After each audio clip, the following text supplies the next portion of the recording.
So you have wanted to make this movie for the past 15 years. What does it mean to you and your family that you've been able to now create this movie? It really is something. The fact that I'm able to talk to you and say, I made the best Christmas pageant ever. It's coming out. This has been even longer than 15 years.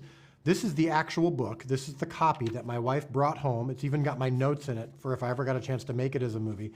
She brought it home almost 20 years ago. And I read it to my kids. And as I'm reading it, I'm appreciating the humor and the nostalgia and the Christmas of it all. And it's great. And by the time I get to the last chapter, I'm crying so hard I can't see the pages. I am ugly crying, and my kids are looking at me strange. And my wife says, "All right, let me have it." So she takes the book. She's reading. She's crying so hard she can't get through it. She hands it back to me, so I continue. We just trade it back and forth while the other person recovers.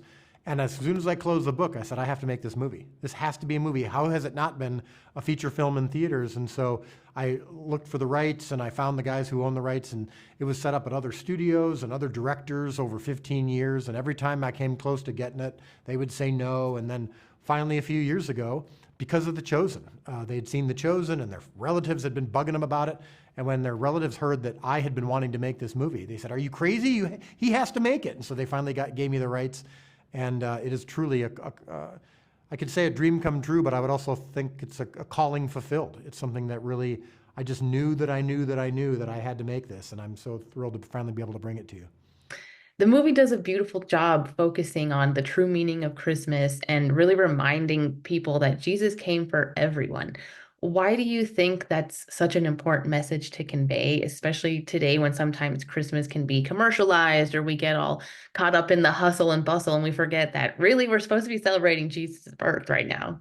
Yeah, I think two things happen around Christmas in the midst of all the wonderful things that happen. But there's two things that can happen that aren't always great. One is the commercialism of Christmas, which is good. We love giving gifts, and purchasing gifts is a fun time, and everyone tends to come together around this time. But we do tend to forget perhaps the true story of it and why we're even doing this in the first place. But I think we also sometimes, those of us who are believers, can take it for granted. And we've seen nativity scenes. We've seen stained glass windows. We've seen statues. We've seen precious moments, figurines, and everything's always precious and cute. And there's a little angel, and Mary is just smiling, and you realize, you know what? That probably wasn't like that. Actually, the true story is in my opinion much more beautiful because of its humility and its simplicity, and also the fact that because they were outsiders, because Jesus was born as a humble servant, not as a conquering king. The Herdman kids who are in this movie and from the book are the outsiders, and they're in poverty, and no one likes them, and they don't like anybody else. But when they hijack this Christmas pageant and they're playing all the lead roles, they haven't heard the story before. So they're asking all these questions.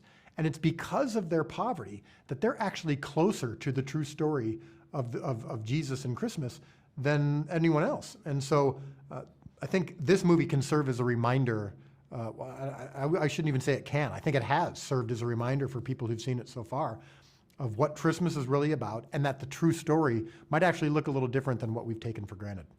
Absolutely. I mean, you had my husband and I in tears, so it was beautiful. What do you hope people will take away from watching this movie? So the last words of the book are also the last words of the movie.